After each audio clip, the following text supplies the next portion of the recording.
नमस्कार दोस्तों। राहुल गांधी ने जब कहा था नरेंद्र सरेंडर, तो बड़ा बुरा लगा था भारतीय जनता पार्टी को और उनके नेताओं को।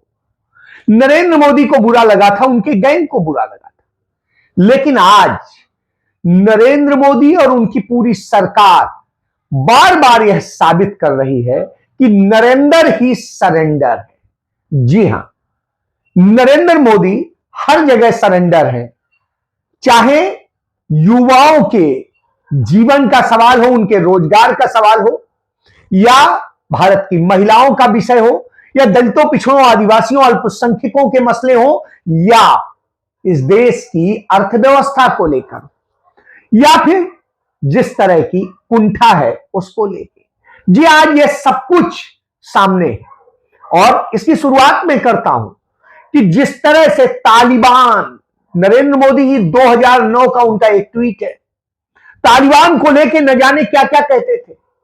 उनके उत्तर प्रदेश के मुख्यमंत्री हैं आदित्यनाथ, वो तालिबान को लेकर न जाने क्या क्या कहते थे। जो लोग विभाजन की बात करते हैं, एक प्रकार से प्रत्यक्ष रूप से तालिबानीकरण को वह समर्थन देने का कार्य करते हैं। और आपने देखा होगा, तालिबान जैसे ही फिर से अफगानिस्तान में घुसा, तमाम स्वर उभरने लग गए थे तालिबान के समर्थन में, कठोरतापूर्वक कार्रवाई की गई, तब ये स्वर शांत हो पाए। तालिबान का समर्थन का मतलब मानवता विरोधी शक्तियों को समर्थन देना, बुद्ध के शांति और मैत्री के संदेश को रोकने की साजिश का हिस्सा है तालिबान का समर्थन करना।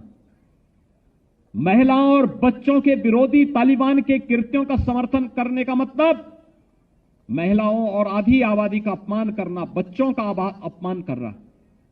और इसी तरह पूरी भारतीय जनता पार्टी, उनका आईटी सेल तालिबान को लेकर के तमाम तरह के बातें करता था।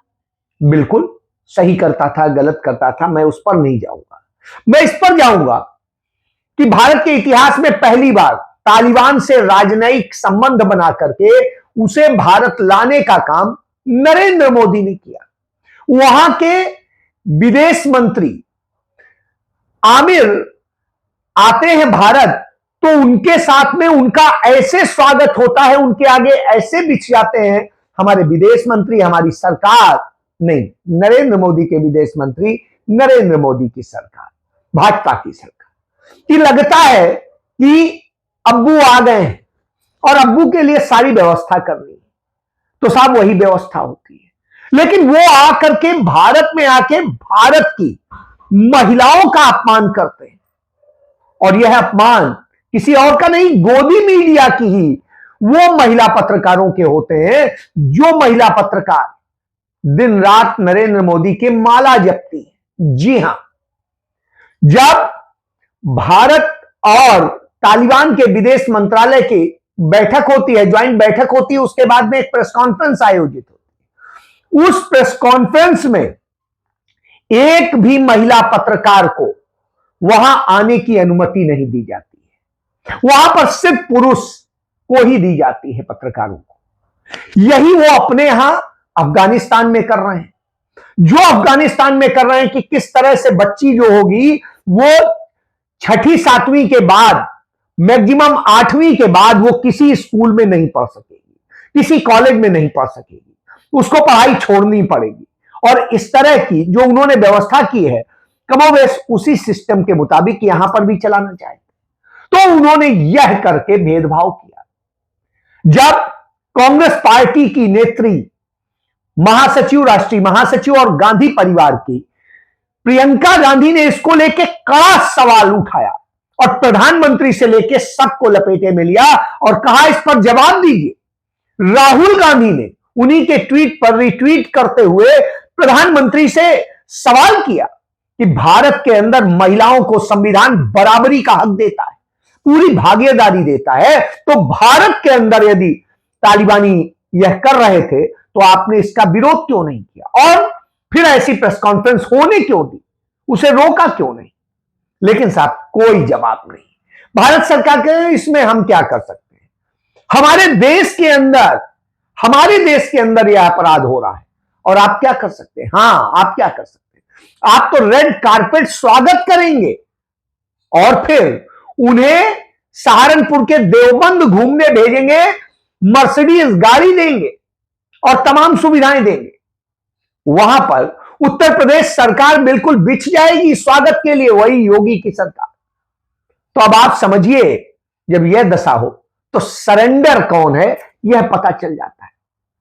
सरेंडर यही नहीं दिखता है, सरेंडर इस पे भी दिखता है कि भारत में युवाओं को रोजगार देने की स्थिति में सरकार ने उनको मरने के लिए मजबूर कर दिया है। शायद यही वजह है कि सिर्फ एक साल में करीब 14,500 युवाओं ने आत्महत्याएं कर ली। इसलिए आत्महत्याएं कर ली क्योंकि वो बेरोजगारी से परेशान, सिर्फ बेरोजगारी से तंग 14,500 युवा आत्महत्या कर लेते। ये संख्या लगातार बढ़ती जा रही है और जब वो आत्महत्या कर लेते हैं तो सवाल आता है तो नौकरी नहीं, नौकरियां नहीं है। सिपाही के लिए पद के लिए भर्तियां निकलती हैं तो उसमें पीएचडी, इंजीनियरिंग और तमाम बड़ी बड़ी डिग्रीधारी युवा उसमें अप्लाई करते हैं कि उन्हीं को नौकरी मिल जाए। अब आप सोचिए, एक जमाने में सोच नहीं सकते थे सिपाही के लिए, एक जमाने में 8वीं होता था, 10वीं हो गया, 12वीं हो गया, इससे ज्यादा की योग्यता की जरूरत नहीं है। लेकिन वहां आज इतने पढ़े लिखे बच्चे जा रहे हैं, क्यों? क्योंकि रोजगार नहीं, लाखों बच्चे एक एक पद के सापेक्ष। तो यह भारत की दुर्दशा हुई है इसके कारण। क्यों? क्योंकि लगातार पेपर लीक हो रहे हैं, कहीं कुछ हो रहे हैं।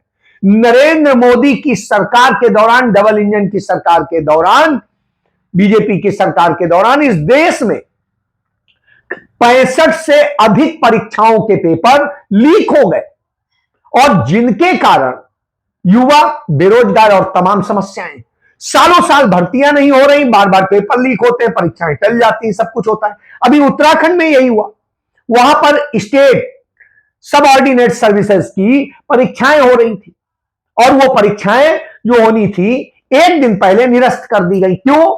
क्योंकि पेपर लीक हो रहे हैं, उसके पहले की हो गई, उसके बाद की हो गई। तो इस तरह की हालत है, तमाम परीक्षाओं में धांधली, पेपर लीक और सब कुछ हो रहा है, तो कुछ भी निष्पक्ष नहीं है। उन पेपर लीक गैंग के आगे भी नरेंद्र मोदी ने सरेंडर कर दिया, उनकी भाजपा की सरकार ने सरेंडर कर दिया है। इसके बाद में दलितों के ऊपर अत्याचार हो, आदिवासियों पे अत्याचार हो, पिछड़ों पे अत्याचार हो, ये सारे हो रहे हैं। और यही नहीं, अपनी पार्टी के अंदर भी उनको 2M दर्जे का रखा जाता है। यही तो मनु संहिता में सिखाया गया। तो आपने देखा अभी हाल के दिनों में भारत के जो मुख्य न्यायमूर्ति हैं, उनके ऊपर जूते से हमला हुआ, मनुवादी उन पर हमला करता है और नरेंद्र मोदी सरकार ने उस पर एक FIR तक दर्ज नहीं की। कांग्रेस की सरकार में दर्ज हुआ, पंजाब की सरकार में दर्ज हुआ, लेकिन जिस सरकार को दिल्ली की पुलिस को करना चाहिए था उसने नहीं किया और वो बिंदास घूम रहा है।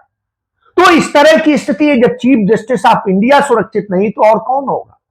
और इसके बाद आप देखिए कि एक IPS ऑफिसर जो ADGP रैंक पर था, वो इतना प्रताड़ित किया जाता है, इतना परेशान किया जाता है कि वो आत्महत्या कर लेता है। अब आप सोचिए कि इस स्थिति में आ जाता है, एक को जूता मारेंगे, दूसरे को इतना प्रताड़ित करेंगे कि वो अपना जीवन ही खत्म कर देगा। और उसके समर्थन में कहीं पर भी उसके ऊपर उसमें FIR जो दर्ज होती है, तो जिन लोगों के नाम वो लिख के जाता है सुसाइड नोट में, उनके नाम अभियुक्त के कॉलम में नहीं दर्ज किए जाते, उन्हें अलग ही कर दिया जाता है। क्यों भाई? जबकि फर्स्ट इंफॉर्मेशन रिपोर्ट मतलब होता है जो भी है जैसा है वैसा ही दर्ज होगा, नहीं किया गया। यह अपने आप में सबूत है कि कैसे पक्षपात होता है और यह सरकार कैसे मनुवादियों के हाथ में खेलती है। जब एक IPS, सीनियर IPS, जिसकी पत्नी भी IPS, जिसका परिवार भी बड़ा रसूखदार है हैदराबाद का, उसके साथ ऐसा हो रहा है तो बाकी क्या होगा। तब राहुल गांधी अपनी पूरी टीम उनके यहां भेजते हैं, उनकी मदद के लिए भेजते हैं। श्रीमती सोनिया गांधी उनके पक्ष में पूरी कांग्रेस पार्लियामेंट्री कमेटी की चेयरपर्सन की हैसियत से वो चिट्ठी उनको लिखती है उनकी पत्नी को कि हम आपके साथ खड़े, और उस चिट्ठी को जाके SC सेल के अध्यक्ष जाके उनको सौंपते हैं और बताते हैं कि राहुल जी और सोनिया जी, प्रियंका जी कैसे आपके लिए चिंतित हैं। और इसके बाद में कांग्रेस पार्टी पूरे देश भर में इसको लेके प्रोटेस्ट करती है।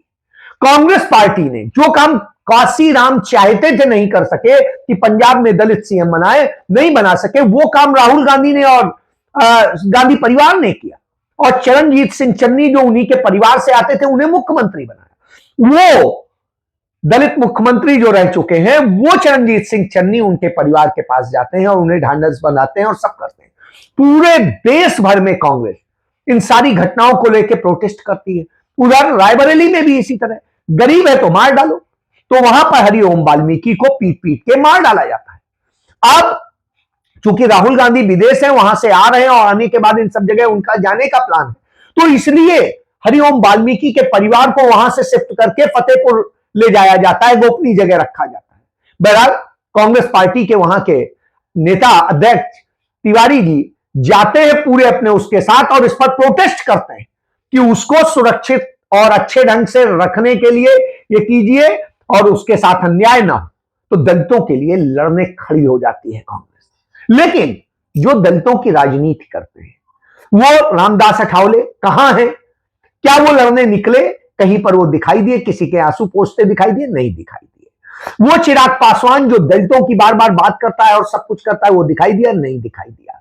वो मायावती जो बार बार दलितों की मसीहा होने का दम भरती हैं, वो कहीं इनमें से दिखाई दी? नहीं दिखाई दी, कहीं पर भी नहीं दिखाई दी। और आज तक जितनी घटनाएं हुई कहीं नहीं दिखाई दी। तो अब आप बताइए, भाजपा से यूं डरी हुई जो हो वो क्या करेंगे? जब श्रीमती सोनिया गांधी ने चिट्ठी दे दी, कांग्रेस पार्टी ने पूरे देश में प्रोटेस्ट कर दिया, तब वो एक ट्वीट करती हैं उस आईपीएस ऑफिसर के लिए। अब आप सोचिए, ट्वीट भी करने में उन्हें 6 दिन लग गए। जब 6 दिन लग गए हो तो सवाल उठता है, उसके पहले उन्होंने एक रैली की, उस रैली में भी इनमें से किसी घटना का जिक्र नहीं किया। यह अपने आप में दुखद है। तो नरेंद्र मोदी भी सरेंडर हैं और तथाकथित ये दलित नेता भी सरेंडर हैं। भारतीय जनता पार्टी का भी एक एससी मोर्चा होता है, वो एससी मोर्चा कहां है? वो भी कहीं नहीं दिखाई दिया। यानी आप सच को समझ लीजिए। इसके बाद जब आप देखेंगे तो जिस तरह से इन्होंने उत्पीड़न किया, उसका नतीजा है कि इनके यहां भगदड़ मच गई। बिहार में इनके यहां पिछड़ी जाति के नेता मिश्री लाल थे, और मिश्री लाल जब उस सीट पर आए, इनके साथ शामिल हुए, तभी वह सीट भाजपा जीत पाई थी, नहीं तो उसके पहले कभी नहीं जीत पाई थी। अब मिश्री लाल ने भी भाजपा छोड़ दी और कहा यहां पर सबसे ज्यादा पिछड़ों के साथ में अन्याय होता है। इसी तरीके से जेडीयू के नेता थे, कुशवाहा पूर्व सांसद थे, उन्होंने भी कहा भाजपा के साथ रह के जेडीयू मनुवादी विचारधारा की हो गई है और इसलिए मजबूरी में हम छोड़ रहे हैं, और उन्होंने भी छोड़ दिया। वो पूर्णिया से सांसद रहे थे। इसी तरह आसाम में है राजेंद्र गोहेन, जो भारतीय जनता पार्टी के बड़े नेता थे, नरेंद्र मोदी सरकार में केंद्रीय मंत्री रहे, सब कुछ रहे। उन्होंने अपने 18 बड़े नेताओं के साथ में भाजपा छोड़ दी। इसलिए छोड़ दी, उन्होंने कहा यहां आदिवासियों, दलितों और सबका, पिछड़ों का कोई मायने नहीं। यहां अल्पसंख्यकों पर हमले होते हैं और नफरत फैलाई जाती है, इसके सिवा कुछ नहीं। और सच्चाई यही होता है। इसके अलावा नरेंद्र मोदी ने यहां भी सरेंडर कर दिया। नरेंद्र मोदी ही सरेंडर मोदी नहीं है, नरेंद्र मोदी के चाणक्य अमित शाह भी सरेंडर है। वो एक कार्यक्रम में जाते हैं और वहां बोलते हैं कि विपक्ष के लोग मुझसे पूछते हैं कि घुसपैठ कैसे? हाँ भाई, घुसपैठ हो रही है, हम सब जगह घुसपैठ नहीं रोक सकते, यानी अब सरेंडर कर दिया। पार्लियामेंट में विशेषकर तृणमूल कांग्रेस और कांग्रेस की सांसद मुझ पर आरोप करते हैं कि चलो पहले जो हुआ वो हुआ, अभी हो रही है या नहीं हो रही है? मैंने कहा अभी भी हो रही है। तो उन्होंने कहा तो जिम्मेदारी किसकी है? बीएसएफ किसकी है? आपकी जिम्मेदारी है। मेरी जिम्मेदारी है भाई, मगर एक बार देश की सीमा देख कर आओ। सिर्फ बांग्लादेश के सीमा पर कई सारे झरने, महासागर जैसी नदियां, कई सारा जंगल का एरिया, कई सारी पहाड़ी चोटियां है जहां बॉर्डर नहीं बनी है, और वहां से घुसपैठ कोई नहीं रोक सकता है। क्योंकि घुसपैठ का सच उन्होंने खुद ही बता दिया। एक ट्वीट किया, उस ट्वीट में उन्होंने लिखा कि 1951 में भारत की जो आबादी थी, उसमें मुसलमानों की जो आबादी थी, वो आबादी 2011 में जब लास्ट कांग्रेस ने कराया जनगणना, उसके जब नतीजे आए 2014 में 15 में, उस समय नतीजों के मुताबिक जो मुसलमानों की आबादी थी वो कुल इन 60 साल में 4% समथिंग बढ़ी, यानी 4.5 भी कह सकते हैं, 4.25 भी कह सकते हैं, तो 4.5% बढ़ी। लेकिन वही अमित शाह खुद बताते हैं कि 2024 में वह आबादी 10% और बढ़ गई। अब यदि 10% बढ़ गई तो साल इन 11 साल शासन तो आपका रहा है, तो इन 11 सालों में इस देश के अंदर मुसलमानों की घुसपैठ किसने करा दी? यानी घुसपैठिया आप लेके आए और सारा खेल आपने किया है, क्योंकि वो आबादी तो नेचुरल आबादी बढ़ रही थी, सभी की बढ़ती है, स्वाभाविक सी बात है। तो जो आबादी उनकी उस समय बढ़ी, उस मुकाबले इस समय आपकी आबादी, तो यह अपने आप में दिखाता है कि किस तरह जब यह सच सामने आ गया तो तुरंत सरेंडर कर गए, और जब इस पे सवाल होने लगे तो तुरंत ट्वीट डिलीट करके भाग खड़े हुए। नरेंद्र मोदी ने सरेंडर कर दिया है डिजिटल फ्रॉड पे और डिजिटल शोषण पे, और उसका नतीजा है कि chief justice of India B R Gavai कहते हैं कि डिजिटल इंडिया के नाम पर जिस तरह से डिजिटली लड़कियों का शोषण हो रहा है और तमाम सब हो रहा है, बड़ी चिंताजनक है। पुलिस के पास ट्रेनिंग नहीं, कोई व्यवस्था किए बिना डिजिटल इंडिया किया, और आज यह हालत है। और डिजिटल फ्रॉड, डिजिटल और सब कुछ हो रहा है, इसके आगे भी नरेंद्र मोदी ने सरेंडर कर दिया है, जबकि लाखों करोड़ रुपए का फ्रॉड नरेंद्र मोदी के शासनकाल में हो चुका है, शोषण हो चुके, सरेंडर कर दिया है। क्यों? क्योंकि बड़ी बड़ी ताकतों के आगे वो झुके हुए दिखाई देते हैं, और इसी तरीके से नरेंद्र मोदी हर जगह सरेंडर करे दिखाई देते हैं। नरेंद्र मोदी ने इस देश को जिस तरीके से डुबोया है, आज कभी अमेरिका के आगे, कभी चीन के आगे, कभी रसिया के आगे, कहीं पर भी सरेंडर किए नजर आते हैं। जब यह विदेश नीति हो, इस तरह की हरकतें हो, तो आप बताइए, तो राहुल गांधी की बात बिल्कुल सही है, नरेंद्र मोदी नहीं है, सरेंडर मोदी है, और वह स्पष्ट दिखाई दे रहा है। और मुझे लगता है कि जनता अब यह धीरे धीरे समझ रही है, जवाब दे रही है। जय